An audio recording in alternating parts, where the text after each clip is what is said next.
oromo dhufteetun eessuma itti gabboote dhuguma rabbii kalamata wayyaaneen tun gaafa OPDO tan wali qabdee jaartu warra akkam jaarte warra akkami dubbeen isaanii ummata akkami hawaasa keessatti akkam turan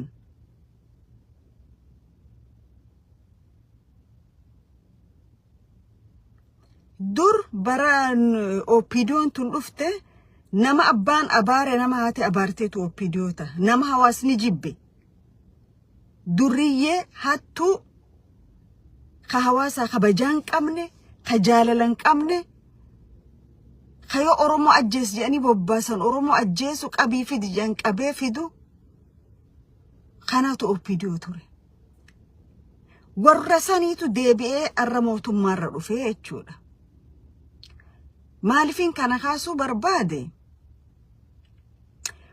umaati amma oromo irra deemu jirtu wallagga bahaa kanatti dubartii ulfa qabdu hoggaa dhawanii ajjeesanii cibsanii miilan garaarra dhaabbatan hangamta ka garaan nama bada hangamta ka nama suukanneessa OPDO'n tun kolkoleen OPDO kirminaaloonni kun haadharraan dhalanne waan bira dubartii ulfa qabdu ibidda azaabatillee ni sodaata dubartiin ulfa qabdu yoo isi ulfa san qabdu tarabbii itti dhuftee duutellee gaafiin qabdu jankara jannataa seenti OPDO'n dubartiif kabajaa dhabuu keessa dabree dubartii ulfa qabduufillee gochaa suukanneessaa inni irra hojjechaa jiru wanni wallagga bahaa deemaa jiru dhumaatiin oromoodha ta warri san ajjeesu jira warri faannoo wanni kun Abiy Ahmedii fi mootiitti aanaa isaatiin tolee qaceelfama kagabbu'ee oromo ficcisiisaa jiru jechuudha waan kana dura isaa fi itti aanaa isaa ka dur dammaqee mokonnanii jalqabee jechuudha ka ammaa kuniif innis achumarraa itti fufanii jechuudha maaliif oromoo lafarraa balleessuu barbaaddi OPDO warri ja'an kun tokko OPDO'n rabbiin si maallaqa amantiin si maallaqa lafataan cufa gurgurattee fixxee amma lafoota wahii dhalcha ja'a yookaan midhaan qaba ja'an oromoonni irra jiran oromoo achirraa duguydee fixxee warroota biyyoota arabaatiif kennuudhaaf qophaa'aa jirti jechuudha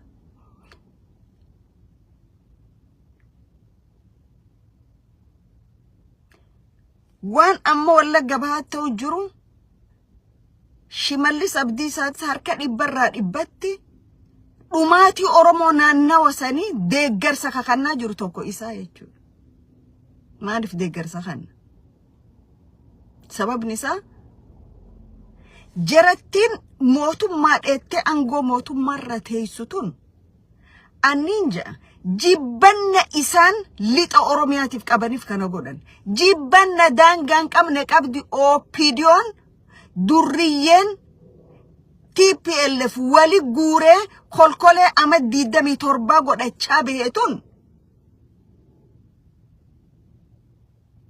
jibbaa fi halu oromoorraa qabdu jechuudha sabboonummaa oromoon jaalattu oromoo barateen jaalattu oromoo gabbee ummataaf dubbatu hin jaalattu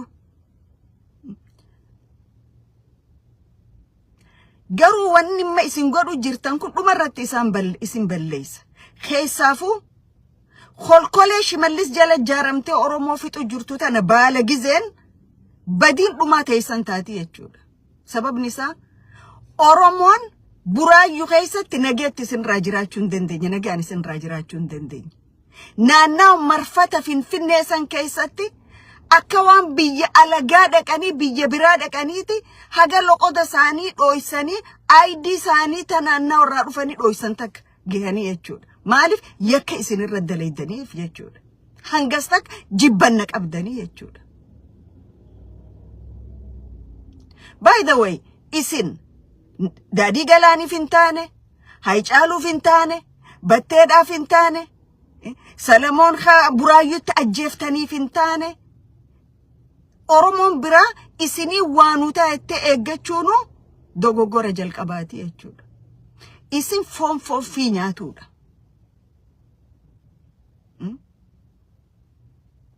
Finfinneen arra keessa nama doorsisu jirtan tun takalee dhiini ilmaan Oromoo magaalaa san odoo hin dhaqin hin beekin Finfinneen tiyyajee wareegaman rakkanne jechuudha.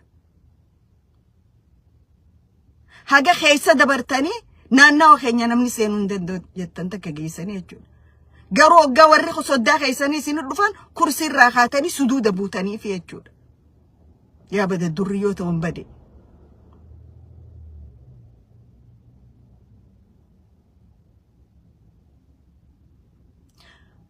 Yakki isin Oromootarra hojjechaa jirtan, yakki isin torbaan kana eeguma Abiyyi dhufe Wallaggarra hojjechaa jiru. Amma Wallagga bahaa keessa ummata julmaan fixanii dubartii ulfa qabdu ajjeesiftanii kana gootan isiniitu sponsor godhee faannoo san fandi godhee akka ummata san fixan godhu jira jechuudha. Gaafa warri hadooddii qabu ni dirmanna jedhee dhaqu lakkii warra biraati asiin dhufa jettanii karaa meessitanii jechuudha akka ummanni hin dirmatamneef akka ummanni hin dirmanne ummataaf hin dirmanne. Oromoota dhiiga Oromoo qabu naannawa sanii fuutanii kaabaa fi kibbatti ergitanii shiftoota warra haramane morma namaa muree mukaffannisu fiddanii achi ganneexanii Oromoo ficcisiisaa jirtanii jechuudha.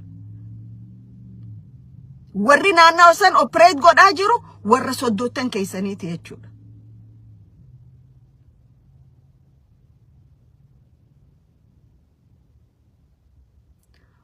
Oromoon hamma fedhe laafaan hamma fedhe laafaan hanga fedhe guyyaa haga funyaanii isa gahe waan godhu ni beekaa jechuudha.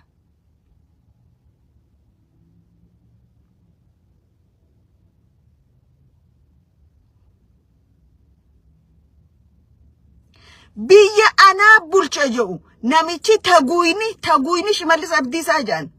Hanna malee waan biraan beeyne haga jimaa hararirraa haga daaba Wallaggaatti saamicharra gattaa'e kun Oromoon dhumtu jiraattu dhimma isaatii miti. Haga saamutti jechuudha. Biitii itti saamtanii horii itti galfattanii itti baqachuu kaatanilleen yaa waylaha akkamtaa akka jirtu ijaan agartanii jechuudha.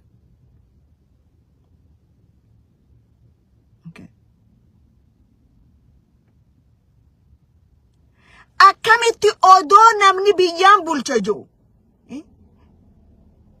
biyya san jiru shiftoonni kaabaa dhufanii ummata Oromoo julmaadhaan Wallagga keessa fixan. Rabbiin dhiiga namaa ittiin usuu beekaa. Dhiiga namaa ittiin usuu Rabbiin takkaatis tuuseen beeku. Numa bahaa jechuudha dhiigni ummata qulqulluu. Dubartoota ulfa qabu manguddoo rifeensa adiidha gabbaaftee faannoon isin achitti ergitan fixe. Abiyyi Ahmad dhumarratti yaa Rabbi na baasiin keen oolu jechuudha. Biyya bulchuu yoo hin dandeenye ummata daangaarraa waliin neqaa ollaa fi ollaa waliin neqaa amma waan amantii qopheessu jirtan akka namni amantiidhaan walis seenuuf. Akka ummanni amantii walis seenuuf dhagaan isin garangalchine hin jiru jechuudha. Because yoo kanan goone dandeettii itti biyya bulchitan waan hin qabneef hijibni kee barmiila keessaa dhuyidusa waan si jalaa dhumeef konfliktii kanaa uumte biyya bulchitaa jechuudha. Biyya jaaru jirra biyya maal godhu jira Finfinneerraa yoo baate makiinaan namaan garagalaa jirti daandiin hin jiru. Finfinneerraa yoo baate bishaan hin jiru. Ummanni dheebuun dhumaa jira. Warra mana umri isaanii dalagee jaarrate diidanii mana sooreyyoota gurguraa jirtanii miti. Biyya misoomsitan way biyya misoomsitanii dhumtan isin warri misooma ya biltsiginna. Biltsiginnaan ta'isan dhukkuba ajjecha saaminsa shiftummaadha. Tanaaf ummanni Oromoo dhumaatiin amma Wallagga Bahaa ta'uu jirtu. Dhumaatiin karaa Cinaasanii ta'uu jirtu. Dhumaatiin karaa Matakkalii ta'uu jirtu. Dhumaatiin karaa Moyyaalee ta'aa jirtu. Abiyyi Ahmad namichi ji'uu fi namichi Shimallis Abdiisaa ifiin ji'u. Gawwaan warra gincii kun karoorsanii lafa kaanii Oromoodhaan balleessu jiranii jechuudha. Goftootan isaanii kaduriis akkanuma Oromoo sodaachaa turan. Goftootan isaanii kaduriis sodaa Oromoo irraa ka'e Oromoo barnoota dhorku, sodaa Oromoo irraa ka'e Oromoo militarii keessa baay'isuu dhiisu, sodaa Oromoo irraa ka'e Oromoo xiqqeessanii arrabsanii character assassination irra gaggeessanii akka morma gaccabsee jiraatu godhu ittiin injifanne isaanu itti khasaaran malee dhumarratti. Dhumarratti itti khasaaran.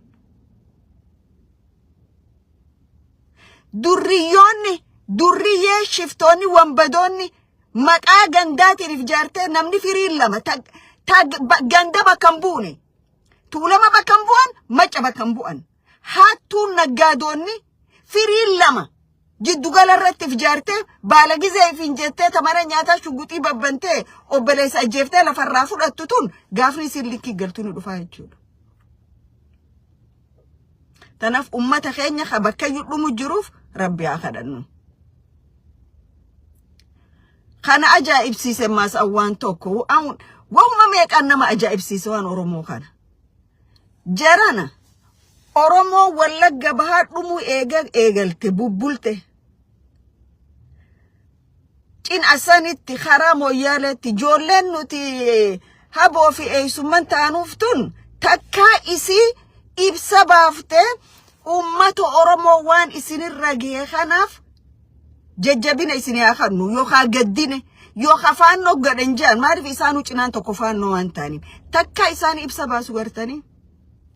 Dhengadda dhumaatii wal shirkatte Arsii irratti Ortodoksii irratti jette durriyyeen qabsoo Oromoo keessa jirtu tun ibsi isiin baaftu kun laala jarana. Hiddaa dhiiga malee dhandhanchin dhiigu itti Oromoon. Hiddaatu dhiiga. Dhandhanchin dhiigu. Silaa hidda ta'anii dila Oromoon daangarra dhumtu kana ibsa baasan ture jechuudha. Oroo faannoon tun. Garee qaanii. Garee saphina. Saphattu. Rirma qabsoo Oromooti.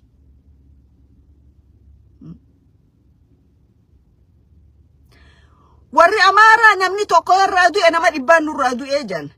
Jarri kun ifiifis ajjeesaniiti nama nurraa ajjeesanii jan siyaasaa tolfachuudhaaf. Maaliif siyaasaan biyya sanii nama ajjeefteet ittiin naggaddaa jechuudha. Warrummaan amma namaan nurraa dhume Arsii keessa jiru kun ifii wal gurmeessanii ajjeesanii Oromoo yookaan eenyu nurraa ajjeesanii jedhanii jechuudha. Isaan sheemiin qabanii qaanyoo amjaan hin beekan jechuudha. Tun garuu durriyyeen kaatee ibsa baaftee waan achitteef ni maa guyyaa tokko Oromoo irratti Oromoodhaaf ibsan baasin. Guyyaa tokko dhumaati Oromootiif maa ibsan baasin. Yeleeboch sibisib.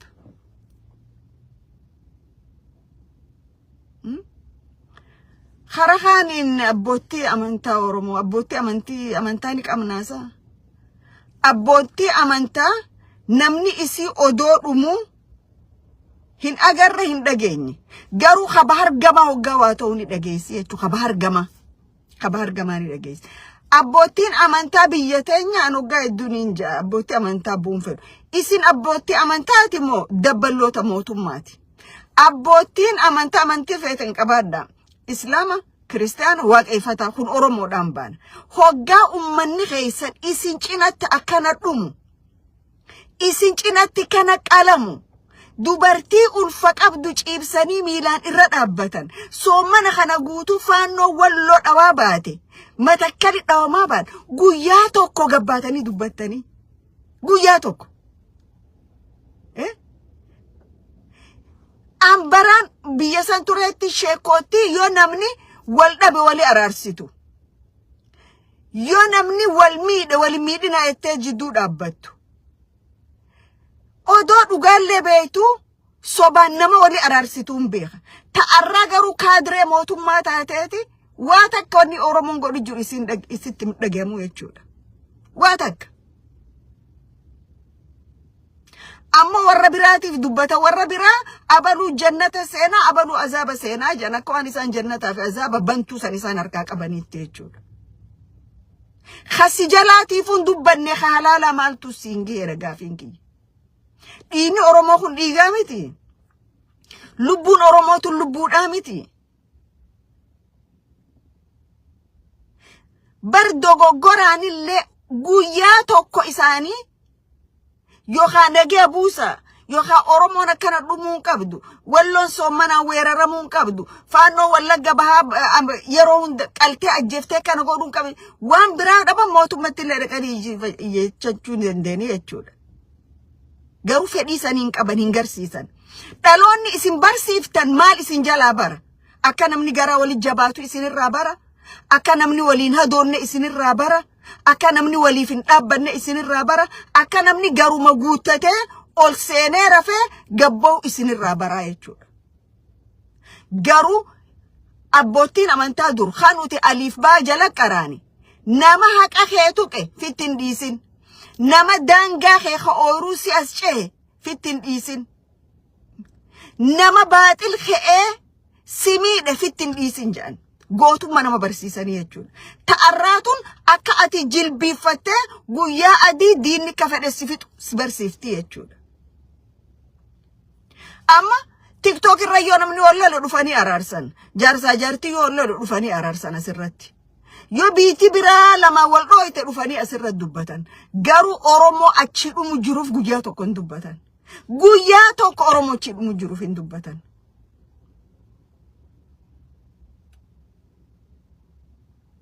dhaloota akkam keessa dhufne dhaloota akkam keessa jirra namumaaf hungalu jechuudha hoggaa garii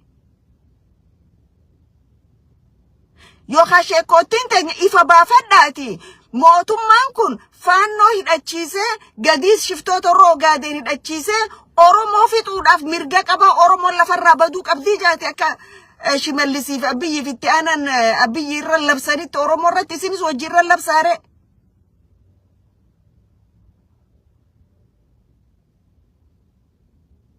wahuma ajaa'ibaati akkan usne garaan nu gubata laallee agarra mee baatuma takkitti sanallee sagalee dhooyfanneenne ummataa dhiigaa jira dhooyfachuu hin dandeenye jechuudha rabbiitu hadaamii ollaa agamsaa nu godhe jechuudha taganamu imimmaanuma yaaftu dhiirti silaa nuti ni qabna diina nurraa dhoorkan jennu ifiif wal nyaatti ifiif akkan taane ol godhaa jirti okay faannoo sirraa dhoorkuurra isin faannoo sirraa dhoorkuurra faannoo kana Oromoo qaqqaltee dubartii ulfaa ciibsitee garaarra dhaabbattu sirraa dhoorkuurra milishiyaa ganda keessa deemee takka nyaattee hin deemu ka mootummaan shiftaan kun dirqiin ittiin san fixxii jechuudha milishiyaa bara kakkabaltee karaa deebisuu dandeessa harree dadhaban gurboota dhawanii Oromoon jettu sani tokko hadooddiidha qaban hin tuqan jechuudha isaan maaliif Khanif eessuma Khanif adeeraa jechuudha dhugaa jirtu kanuma walii himaa deemnaa jechuudha yoo dhiigni Oromoo hagannee qabu kun namatti hin dhagahamne gidiraan Oromoon keessa jirtutu namatti hin dhagahamne Oromoo taate wanni addunyaarra jirtuuf hin jiru bishaan eelattiif gad darbi yookaan funyoo dhifii dhiifrarraa si gatiin qabu jireenya kee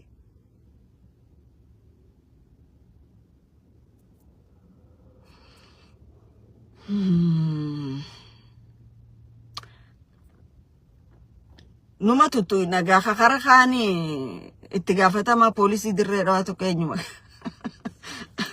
eenyuma qaansaa tokkos shiftaa tokko jira koomishina poolisii dirree dhawaa hattuu number 1 tokko hattuu number 1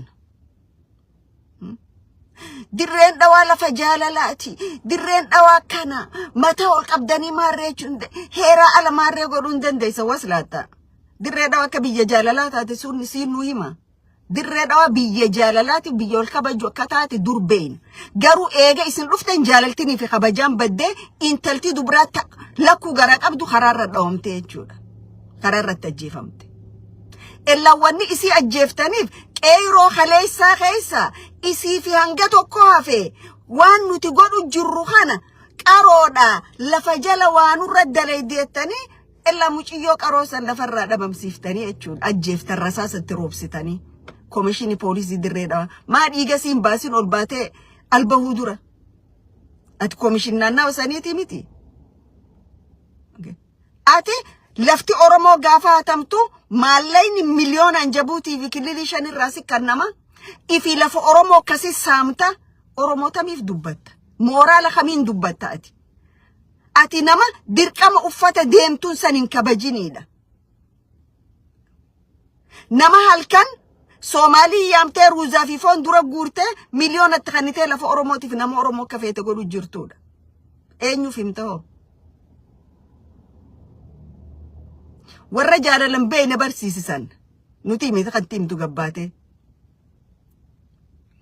kakara kaanii tokko jira ashangulliti faaruu jaalatu tokko faaruu jaalata isa faarsitee maal jennaan dhedheeraate waan cuma fixaniit ma dhufanii mallatteessi jaaniin kantiibaa dirreedhaa nama ifiin jiru tokko kanuma namicha kiiloo 4 taa'u daran faarumaa fi waan hin godhin dhaajachuu fi maaliin nama bokoku tokko nama waan deemu jirre he doesn't even know anything mirqaasan waatti kannan waraqaa mallatteessisan ganda oromoo lafa oromoo maqaa jijjiirsaa oolanii jechuudha yeroo tokko dhugaa dubbate garuu ani oromoo bakka bu'eetii miti kaniin fidamee jee oromoo bakka buuteetii miti oromoonis bakka nu bu'isiin hin jenne siis quban qabdu oromoon ammoo eenyu ka bakka buufte hujii teetiin garsiiftee jechuudha eenyu ka bakka buute jaldeessa fuutee maqaa jaraa jijjiirteef warra kana bakka buute jechuudha ati oromoodha ija dhaamsuu dhufte jechuudha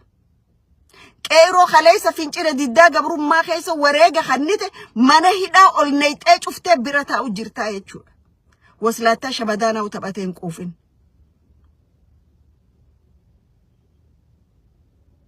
mi'a biyyummaa eessa beektan jaalala sabaa eessa beektan silaa jaalala sabaa beektanii miskiina manarraa gayyaaftanii manarra diidanii lafa san addaan fudhattanii jechuudha kaamneen dirreedhaa guututti ifi poolis komishiniin kun ifi bubuutuu biyya alaatti child support kafaluu dadhabdee galte takkaa jira tahannarraa dadhaban sanii miti keessin godhu jirtan yeroon ni dhufa kanaafis namni aangoo qabate addunyaa tan hanga dhumaa ture hin jiru jechuudha lafa oromoo maqaa jijjiirtanu gurgurtanu waan feetan gootanu dhumarratti harkuma oromoo deebite jechuudha bakki takka bakki seen daytu hin jiru bakki takka bakki seen daytu garuu ilmaan keessan siifi itti gaafatamaan biltsiginnaa magaalaa sanii ilmaan keessan kanada guurrattaniiti heegaree ilmaan oromoo lafa isaanii irra gurguru jirtanii jechuudha siifi itti gaafatamaa biltsiginnaa keessa eenyu ka kanadatti istoora guddaa san banate maallaqa ummataa hattaniiti gubboo fi korraapshin adda addaatiin biyya alaatti dukaana banattanii jechuudha warra qaaniin beeyne warra odoo haati teessan isin bira beeloytu bira teessanii nyaattanii jechuudha hoggaa soomanni gee bishaanii fi timira firii lamaan olii gayyaatanii jechuudha nama gaariif fakkeessuudhaaf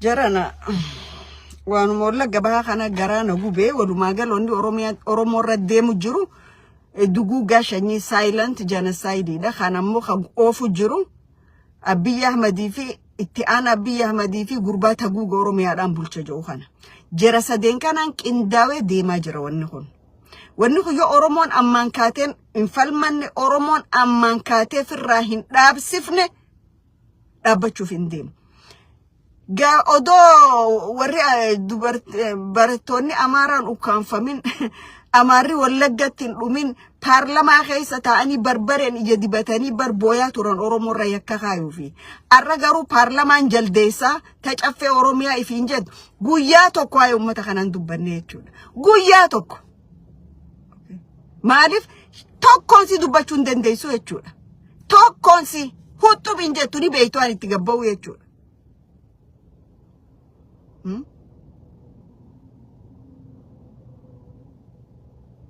Tanaaf Oromoo waan isinirra deemu jiru laala. Mootummaan kun xiqqoo takka naasuu isiniin qabu. Xiqqoo takka hadooddi isiniif hin qabu. Xiqqoo takka Oromoof kabajaa hin qabu. Oromoon jireenya sii keessatti akka bara kanaatti kabajaan irraa mulqamee hin beeku. Dhumaatii gaafa Ihaadig dachaa sagaliyyoo dabale malee sanii gadi miti jechuudha. Sanii gadi miti. Khabira wa tok laman tuqee bira dabra kuma tuqeetuman bira dabra Kurnel Garasuu yoo tana Abbabaa Garasuu dhaggeeffadheen ture. Hogganni ABO Asmaraa gaafa jirru Asaffaa eenyu Asaffaa jettanii namicha sanarraa hima tikaa ture san Geetaachoo Asaffaati hojjechaa ture je. Okay, gaafiidhaan sii qaba Abbabaa Garasuu.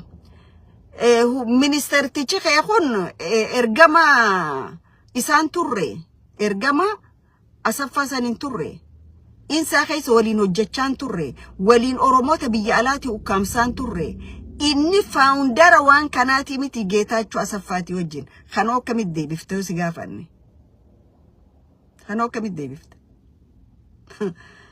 Khagara khani debate dhiyootane debate jani lallaalaa turre namicha OBN tokko waa gaafata qondaala ABO gaafata Daawit Abdata ABO'n maal godhee jeesa Oromoodhaaf ABO'n akkati makarafoona san qabatte OBN irra teessu si godhi ABO'n akka ati gaazexeenya OBN akka ati an Oromoodha jettee Finfinnee keessatti calaqqistu si godhi akka an Oromoodha qubee afaan Oromoo barreessitu si godhe akka ati Oromoodha je'ee takka lama sadii je'ee eenyummaa kee hamma qabdu kana kasii utubee lafa sii kaaye ABO'dha. Akkamitti ABO maal godhe jettan tokko ta dura itiksii joornaalismummaan qabdu akka ati itti dubbattu akka dabballee mootummaati malee akka gaazexeessaatii miti. Because it's no free journalist biyya san keessatti journalistiin haqaa waan hin jirree fi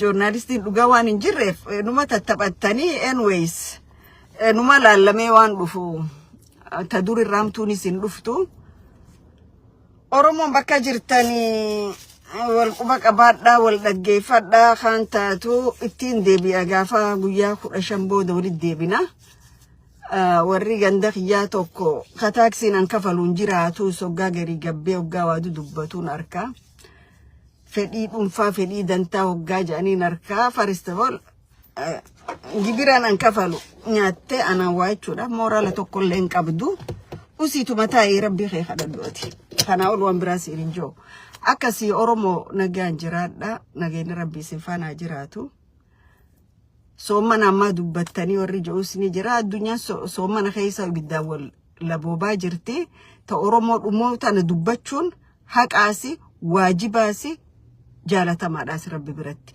nama rakkate nama karaa malee dhumu jiru nama shiftoonni kilili sadii shiftoonni faannoo namichi Abiyyi Ammajja'an Oromoo irratti erge genocide irratti gaggeessaa jiru kanarraa yoo hin dubbanne ati warra jannataatu ta'uu hin dandeessu jechuudha.